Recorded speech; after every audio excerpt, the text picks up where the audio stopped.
उनसे बहुत thank you कहती हूँ कि उन्होंने मेरे पति की मौत का बदला लिया है। असली श्रद्धांजलि, और शायद वो आज जहाँ पे भी है, आज वो शायद थोड़ी शांति में होगा। शुभम की आत्मा को आज सच्चे तौर पे आज शांति मिली है, आत्मा को शांति मिली होगी जहाँ पे भी आत्मा होगी। बहुत धन्यवाद करती हूँ, उनसे बहुत थैंक यू कहती हूँ कि उन्होंने मेरे पति की मौत का बदला लिया है। तो उन्होंने कहा कि हमने अपनी बात अपनी सरकार तक पहुंचाई और सरकार ने उसका बदला लिया और आज उनकी धन्यवाद कहूंगी। मैं बहुत छोटी हूँ, उन्हें कुछ भी कहने या नहीं कहने वाली, लेकिन हाँ, जिस तरीके से हमारे पूरे परिवार को उन पे विश्वास था, उन्होंने उसी तरीके से जवाब देके हमारे विश्वास को कायम रखा है। And I am really thankful.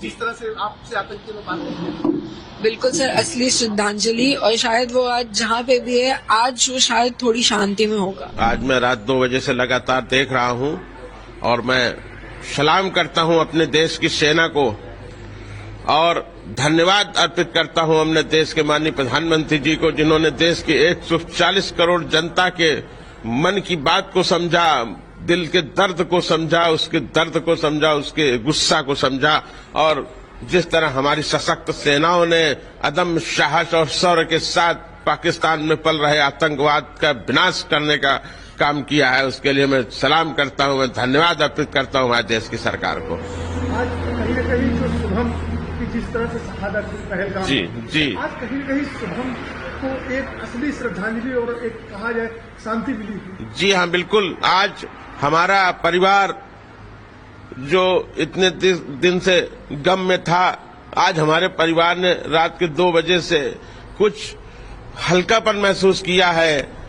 जो दिल में हमारे दर्द था, उस दर्द में हमारे मलहम लगा है, और निश्चित तौर पर मुझे ऐसा महसूस हुआ है कि शुभम की आत्मा को आज सच्चे तौर पे आज शांति मिली है, आत्मा को शांति मिली होगी जहाँ पे भी आत्मा होगी, उसने शांति का अनुभव किया होगा कि आज जिस तरह उसने देश के लिए बलिदान दिया था, उसका आज बलिदान व्यर्थ नहीं गया है।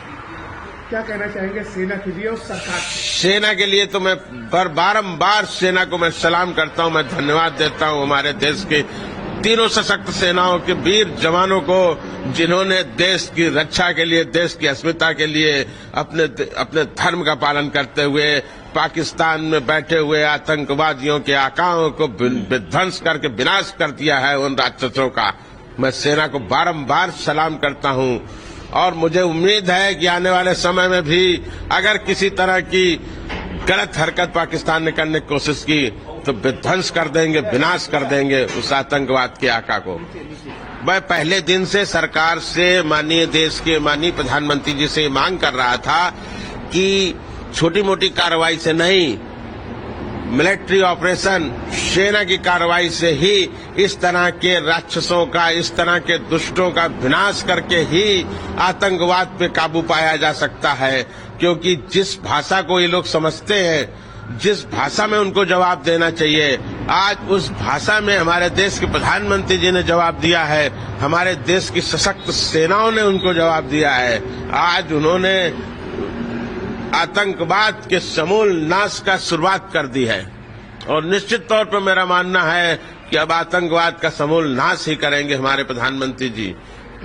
देश सफाया होना चाहिए, आतंकवाद बिल्कुल बर्दाश्त नहीं है किसी भी मुल्क में, किसी भी देश में, चाहे वो हमारा देश हो या कोई और देश। आगे क्या चाहिए? निश्चित तौर पे आतंकवाद पे निर्णायक कार्रवाई का जो दौर शुरू हुआ है जारी रहना चाहिए, इसमें रुकावट नहीं आनी चाहिए। और जहां जहां भी हमारी सेना को, हमारी सरकार को ये लगे कि इस जगह से आतंकवाद के बीज का पुनरोपण हो रहा है, आतंकवाद का प्रशिक्षण शिविर या इस तरह के आतंकी शिविर दोबारा न चालू होने पाए और चालू होने से पहले ही उनको समाप्त कर दिया जाए। बिल्कुल आतंकवाद का समूल विनाश होना चाहिए।